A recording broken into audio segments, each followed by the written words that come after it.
The Dentalpreneur Podcast. Okay, doctor, it's time to put down that handpiece. You're listening to the show dedicated to helping dentists get their lives back. It's time to decrease your stress, increase your profitability, and regain your passion. Now introducing your host, Dr. Mark Costas.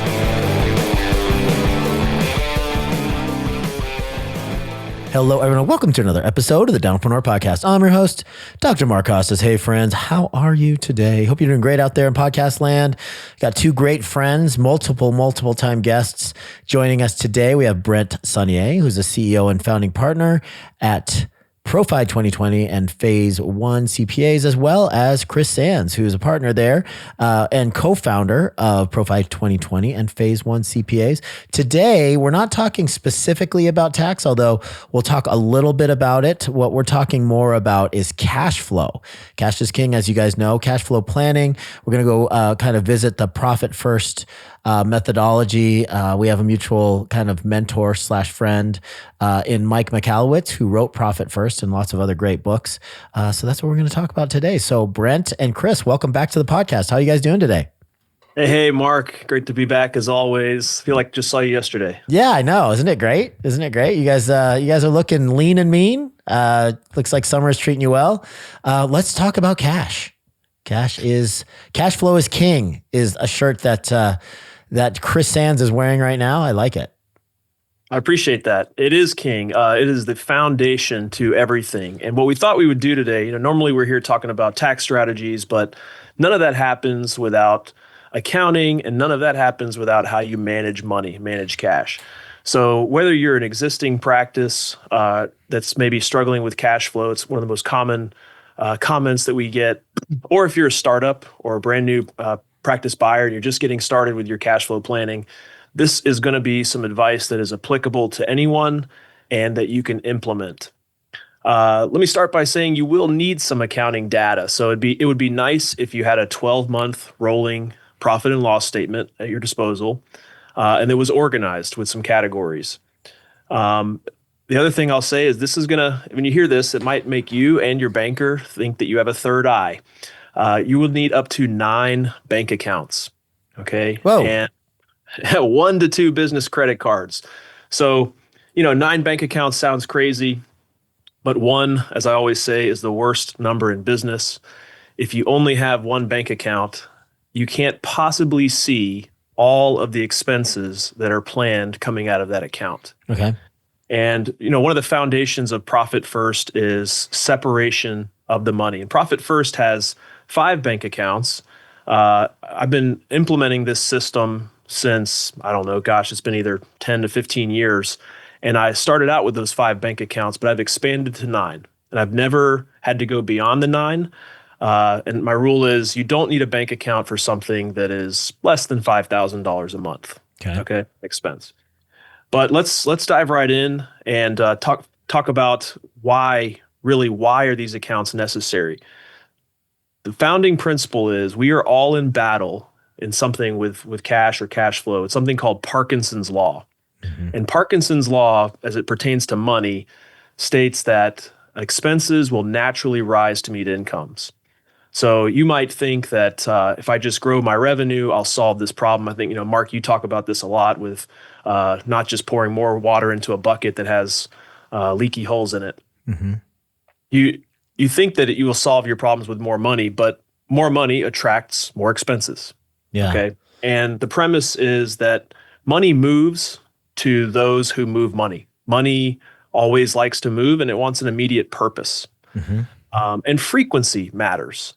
And what's unique in dentistry, different than some other businesses, is that you receive money daily. So you're doing daily production. It's turning into collections. That's turning into deposits, and you're receiving that money daily. So really, you need to give that money a purpose and move that money daily.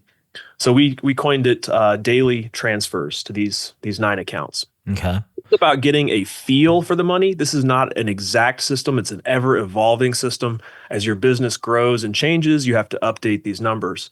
But it's about getting that feel of the money. I find that a lot of doctors understand from their dental production what creates a dollar, but they don't always, or they're not always involved in how the dollar is used. So let me address that as well. If you're a practice owner who delegates all the finances to your spouse or to an office manager, that can only go take you so far. You are missing that feel and that sense of the money. And so this is about touching the money on a high frequency every day. And I'll say the best time and place to do it is first thing in the morning at home. Okay. And it can be before your workout, Mark, or after your workout, but not at the office. Oh, okay. Got it. Yeah. As soon as you go into the office, like nothing great happens. All of your employees will attach themselves to you with the problems of the day, and the chaos begins.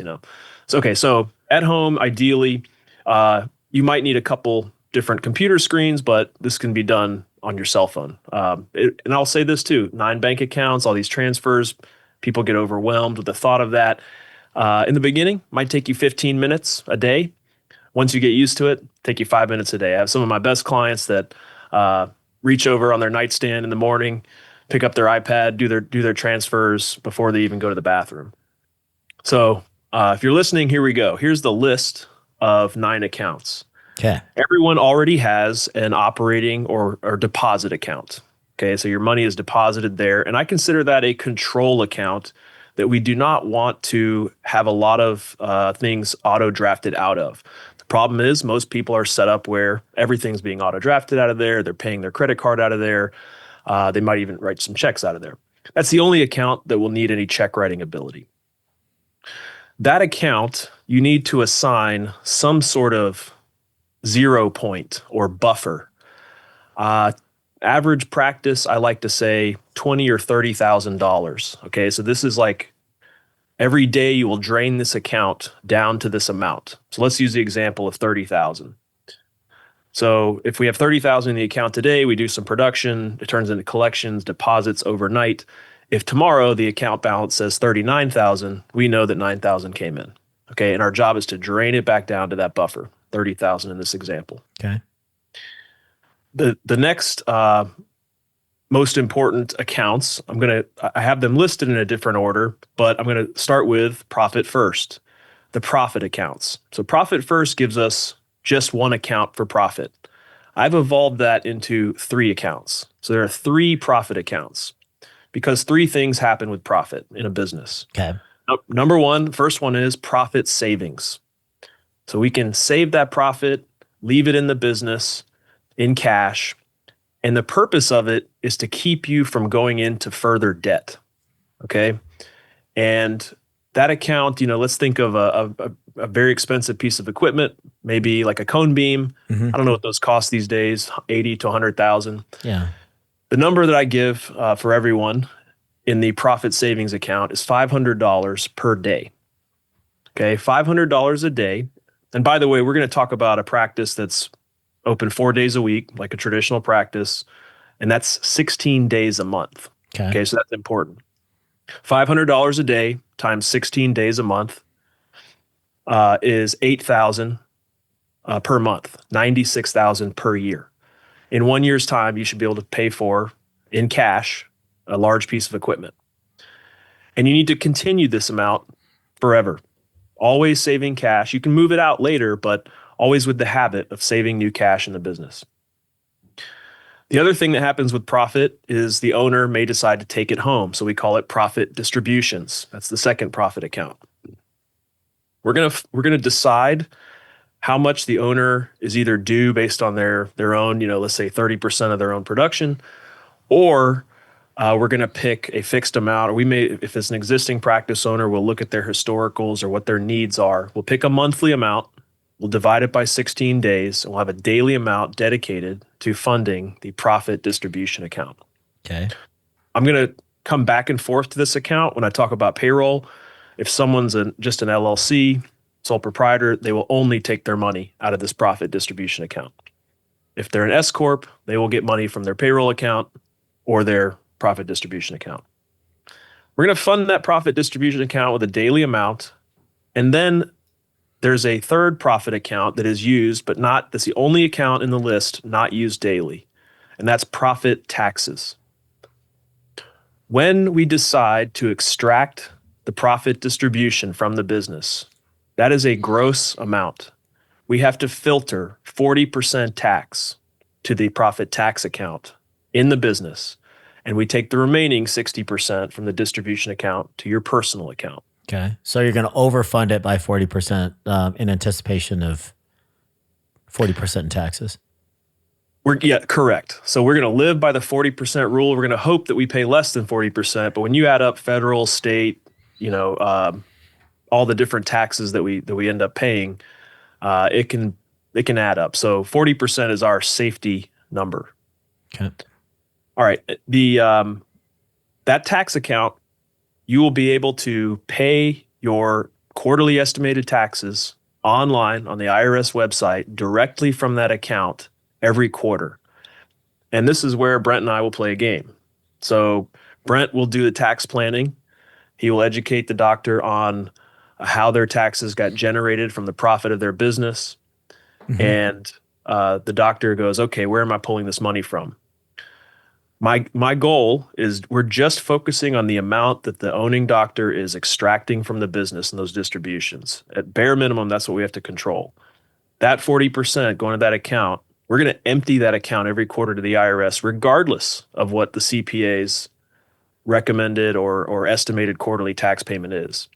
And typically, when we do this, we're finding that we are overpaying on the estimate the first 3 quarters of the year. So if Brent says to the doctor, you need to send in $50,000 a quarter, and the doctor saves in there $70,000, I'm telling them to pay the full 70 the first 3 quarters of the year, and we'll square up in the 4th quarter, and you will likely have a lower tax bill remaining than what you have in the tax account. Okay. Mm-hmm. So we're going to try to pay all of our taxes in the calendar year that they're generated. Makes sense. All right, so that covers profit, and again, we will come back to that. So basically, just to slow down a little bit, just so the first 3 quarters, ideally, we're going to get 4 quarters paid. So we're intentionally overpaying for the first 3 quarters, or it won't cover all 4 quarters worth, but typically, we might be 10% more. I'm kind of pulling that from air.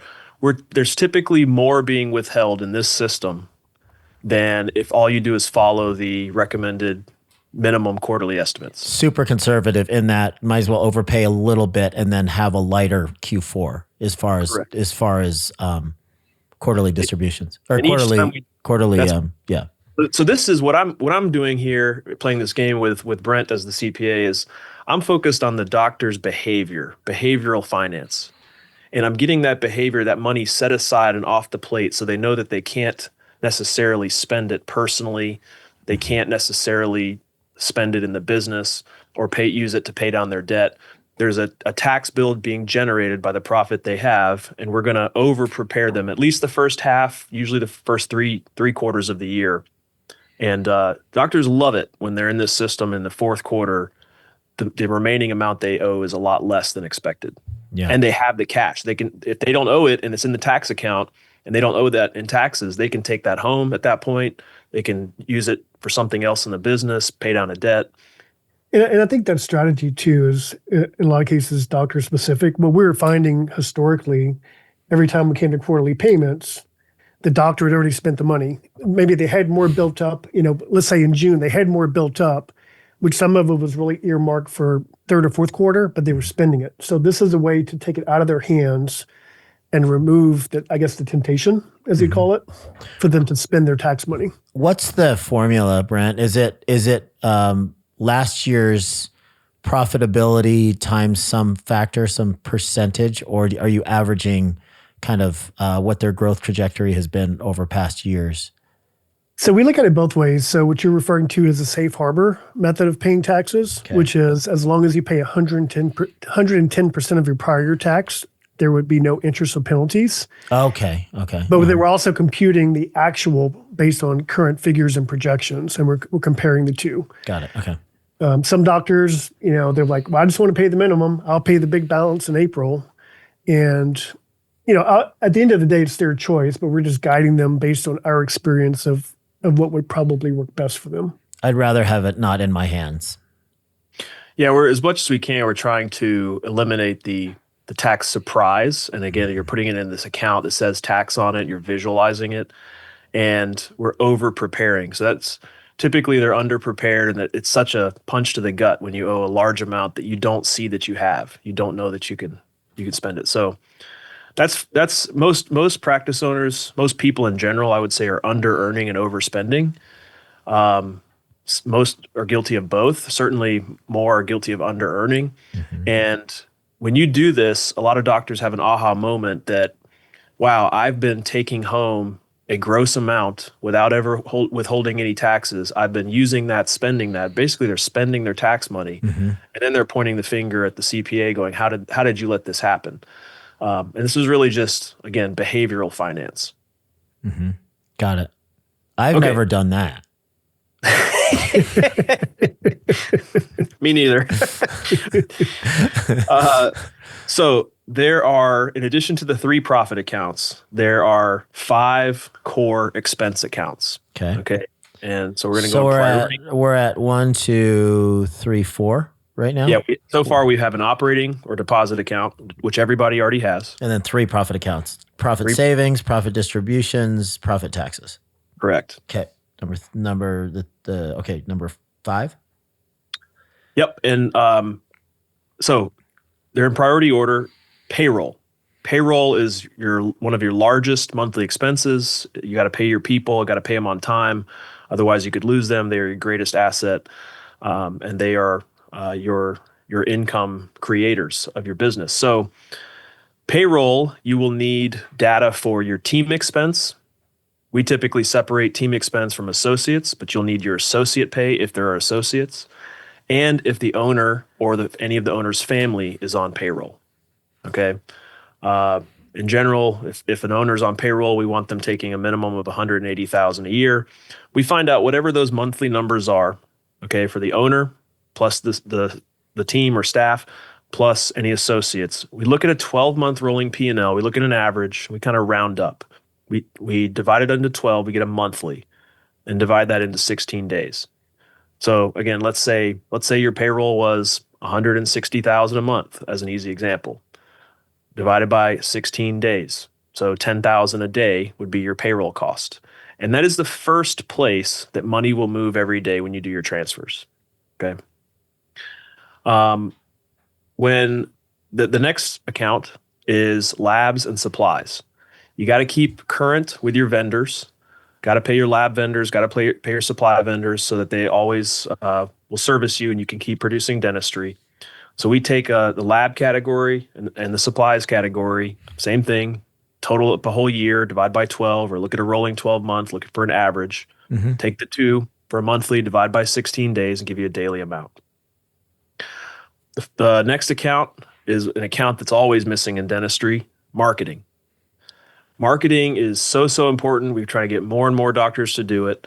I said earlier that I don't require an account for anything that is less than $5,000 a month.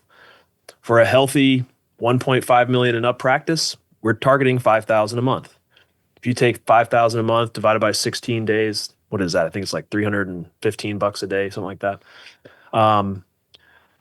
That's the starting point that we typically suggest.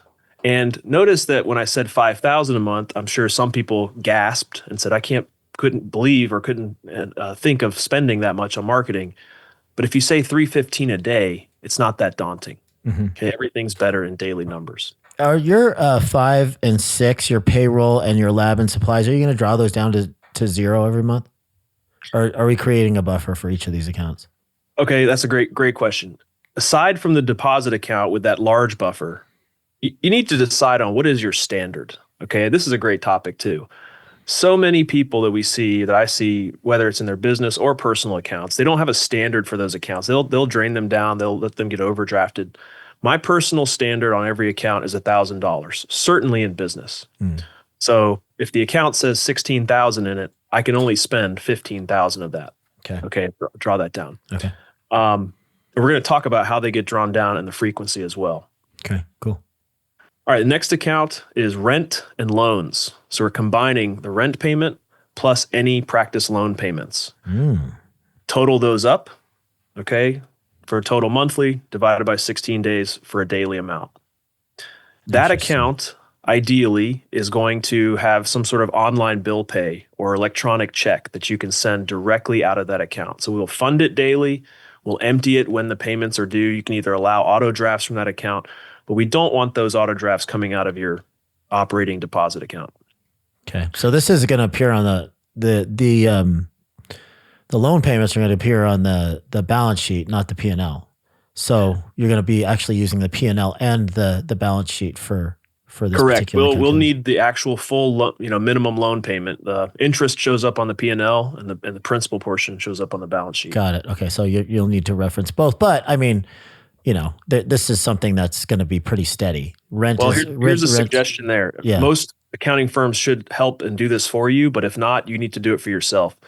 Everyone should keep like an Excel sheet of their business debt schedule. Okay. What was the date of the loan, the starting balance, what's the present balance, the interest rate, and the monthly payment. Okay. You need that for banks at all times. So you can reference your debt schedule to tell you the total loan payments. And we also make it easier for our clients because we put the monthly debt service amount on the balance sheet. So you can find it in one place. It's nice. Yeah. If you have the loan on the balance sheet, it's nice if you include the payment in the name of that loan so you can see the cash flow. Okay, and then the last core expense account I call consulting/CE/travel. I do believe in coaching for practices, and I think you need to have an account for it, dedicated to it. And I see a lot of continuing education and travel in practice financials that are associated with those things. I think they're super important. Those you take like a total annual amount that you're seeing. Again, divided into monthly, total them up, divided monthly, and divide down to daily. Okay, so I'm going to restate all 9 accounts. I'm going to state them in a different order. And if you watch this on video later, we'll put a visual. Actually, if you'd like a document with the rules of these and all the accounts, just email. Maybe title the email "Daily Transfers." Send to info@profi2020.com, and we'll be happy to share it with you. Before you recap, Chris, can I ask a couple questions? Certainly. The first is multiple practice owners. I mean, how many do we know that have 5, 6, 10 practices? That's 90 accounts. Or are we doing roll-up calculations? Okay, great question. So the 9 accounts is designed for a solo practice. If you have 2 practices and you know you're not going to have any more, I typically will say, okay, you might still do 9 accounts for each. But if you have multiple practices, and especially if you create a management company, then where these accounts live changes. So the marketing account, for example, could live in the management company, and you would not need that in each clinical practice entity. Okay. And then, of course, Brent is cross-eyed because I have a lot of entities. And if we did 9 accounts for all the entities that you manage for me, we would have hundreds of accounts. Correct. So, and look, don't try to fix something that's not broken. So if you're great with cash flow, if money is plentiful, and you don't need to do this, but the number one problem that we're trying to solve for folks is cash flow problems. Mm-hmm. And I like to call this is like flossing your finances. Okay, you must floss the finances daily in a dental practice. Okay.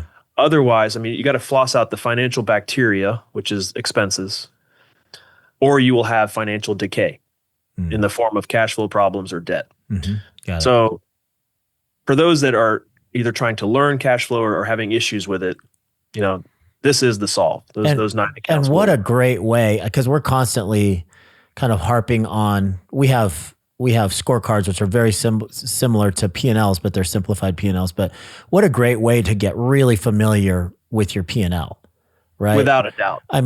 Your light bulbs start going off like crazy when people do this. Yeah. Right. So what a great exercise for somebody that has a single doc practice, especially for the new startup or the new acquisition, to get really familiar with their finances. I like this a lot for that case. Yep. Okay, I'm going to relist the 9 accounts. Then I'm going to talk about real quick how you pay bills. And then I'll give you a few tips on frequency and best practices. Okay. So 9 accounts, I'm going to reorder them, and I'm going to order them now kind of like a water filter system. So think of money, raw money coming into your business at the top, into your deposit account. We're going to filter the expenses, all the impurities out first to get to that pure profit. Okay. So your deposit or operating account with a buffer amount, $20,000 or $30,000. Then a payroll account. And that account, you give that to your payroll company. You let them auto draft out of that account. Then a labs and supplies account. The lab and supplies account, by the way, you're going to want to connect to your business credit card. I'm going to give you the accounts that are connected to a business credit card. Amex, for example, will allow you to connect up to 9 bank accounts to it. Most will allow you 4 or 5. We only need 4. So lab and supplies account is connected to the credit card. The next account is marketing, also connected to the business credit card. Really? Okay. Next account is rent and loans. That one has a online bill pay or e-check. Okay, we try to not to write too many checks. And the last core expense account is consulting, CE, travel, and that's connected to the credit card. Okay. Then we get down to our 3 profit accounts: profit savings, profit distributions, and profit taxes. Okay. Awesome. All right. The credit cards, every day. Here's what I suggest on credit card. Ideally, there's one business credit card, and you don't swipe it. You can have a separate business credit card that you swipe. The things that you don't swipe, let your lab and supply vendors auto charge a credit card. You have 90 days to dispute if you're using a credit card, if they'll take credit card. Let your marketing company auto charge a credit card. Let your consulting, CE, and travel be put on that same credit card. I suggest every Friday or once a week paying off your credit card. Okay, that was my next question. Yep. Yeah, not letting it build up to be some big monthly balance. And essentially, each week you can empty those accounts. So I like to have 2 screens. On one screen, I've got the credit card. On the other screen, I've got my online banking. I go credit card, submit first payment from the lab and supply account. I empty that amount down to the 1,000 buffer, 1,000 limit in the account to the credit card. And we're doing this because we want the benefit of building credit and getting our credit card points and stuff, but you have to have that discipline to build up that account to pay off that weekly. Is that the we're doing it to move money. That money's already spent on the card. Right. The credit card's not a bill. Notice I didn't have a bank account called credit card.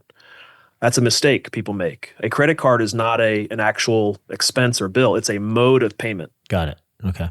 And so this is to prevent us from getting a large monthly balance and then something else happening and we don't pay the card off and paying unnecessary interest going into credit card debt. Got it. Okay, cool. All right. So then we empty the marketing account. Then we empty the consulting and CE travel account. If there is any balance remaining after emptying those 3 core expense accounts to the credit card, then we have to dip into our buffer from our operating deposit account. Okay. If we go below our buffer, we have to replenish it the next day. Okay. So in this system, we have all these daily numbers going to each account. We can total those daily numbers up. We know what the bare minimum we have to collect is every day. The BAM, the bare absolute minimum that we have to collect just to cover expenses. That's not a growth number. And again, that BAM includes the payroll and the profit distributions of the owner. Mm-hmm. It includes the savings number. Once we have the BAM, we can share that with the team and make everyone aware that we have to cover that. Got it. Okay. Last thing I'll talk about is frequency. And then if you have any other questions, Mark, we'll try to Q&A that. So payroll.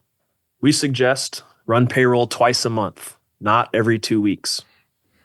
The only state that I'm aware of in the United States that requires every 2 weeks is West Virginia. Some states allow you. I mean, I've had practices that pay once a month or weekly. We prefer twice a month. And the key here is that you want to have things on dates, not on days of the week. So when there's a payroll every 2 weeks, it's a wandering date.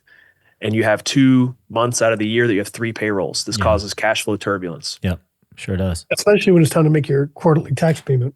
That's right. Is that difficult to switch over if you've historically done that, done it every 2 weeks instead of twice monthly? It's not difficult. It requires you looking at a full year calendar and timing it. So like we do the 8th and the 23rd in our company. So I would look at the calendar. I would look at when is their current payroll cycle every 2 weeks. When is that going to land on a date either on or close to the 8th or 23rd? And I would target that as a conversion date. And you need to give your team members, your employees, maybe a few months heads up. There's a little bit of explanation that goes with it, but you do the conversion and you don't look back. Everybody worries about it, and then once they do it, they're like, I don't know how I was doing this before. And when you're looking at analytics of looking back over history, when you have it every 2 weeks, you've got comparatives. But when you do payroll twice a month, when you're doing payroll every 2 weeks, there's a couple of months that's skewed when you're looking over like a 2 or 3 year period. So they're not truly apples to apples. So when you do that, we do not recommend that you put payroll on the 1st and 15th. There's typically a lot of rent and loan payments are due on the 1st or 15th. Okay, so we like the 8th and 23rd. Now, when you take a distribution, when the owner takes a distribution, that's also important. Pick a date. Rhythm is more important than random. Rhythm is better than random. Distributions are the wild, wild west for business owners. They just take money as they need it. I would take a distribution once or twice a month. So if you do payroll on the 8th and 23rd, it's nice to do a distribution like on the 15th. And think of you're taking that profit distribution for the previous month's profit. The owner only gets paid in distributions if there is profit. Got it. We talked about credit cards, pay them off weekly every Friday. And you can link those 4 accounts directly to the one credit card. And then we talked about empty the tax account to the IRS every quarter. We're using that 40% tax rule. That's the only account we're not moving daily money to. We're only putting money in the tax account at the point of extraction, just like a payroll. Okay, so if I have $10,000 in the distribution account, I want to take it home. I'm going to move $4,000 to the tax account. I'm going to move $6,000 to my personal account. I can only take home the after-tax portion. Your personal life is built on after-tax dollars. Questions? Good stuff, man. I know that this is going to be overwhelming for a lot of people. I don't like to use the O word, but this is going to be overwhelming. There's a lot of information here. First and foremost, let's just say, people have a bookkeeper and they've just kind of relinquished kind of power over to the bookkeeper and they're not thinking about it anyway. Secondarily, there's this added complexity if they're doing every 2 weeks going to 2 times per month. We get some pushback from CPA firms and from dental teams that are used to having it, every 2 weeks versus 2 times a month, and that's kind of an obstacle that you have to overcome. And then thirdly, it is a lot of management, especially in the beginning. But if you can delegate this to somebody after you get familiar with it, I think that it's doable. But I do think that a lot of people would be like, good for you, Chris. I have no freaking time to do this.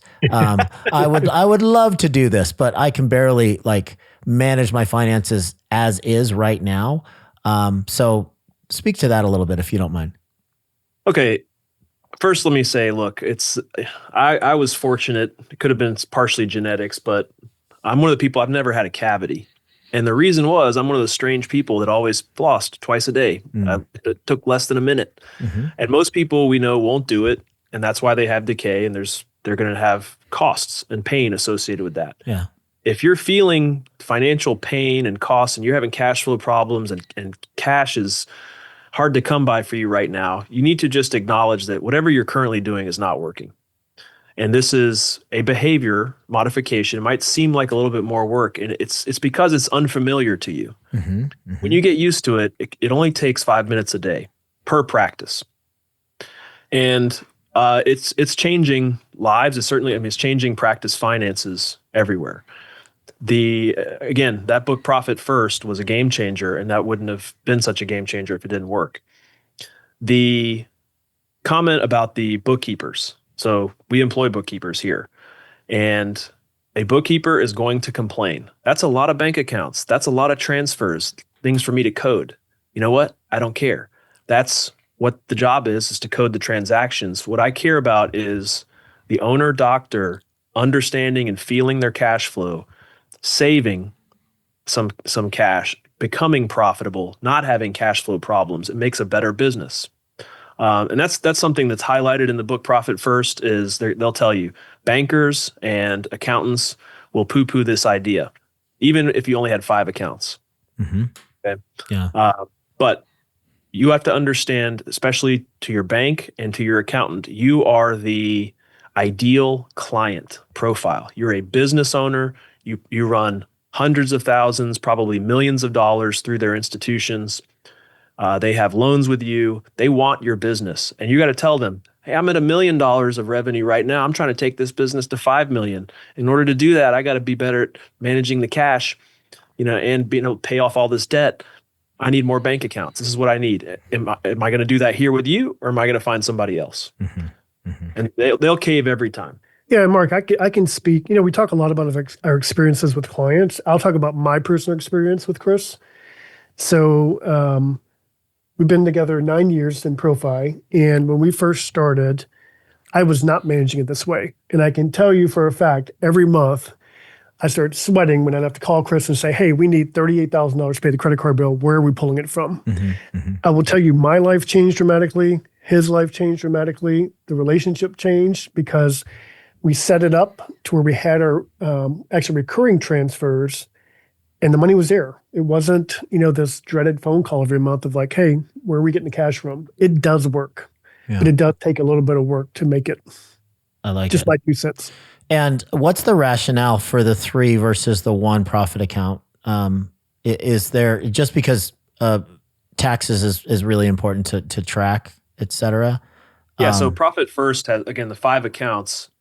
2 of those accounts, they have one called profit and the other one's called taxes. Okay, got it. What I tried to do is teach the business owner that you owe 40% tax on the profit of the business, the net income on the P&L, whether you take it home or not. Mm-hmm. We're going to at least take care of the amount that you do take home, that you distribute. Got it. Okay. So of the profit that I'm distributing, these are the taxes associated with that.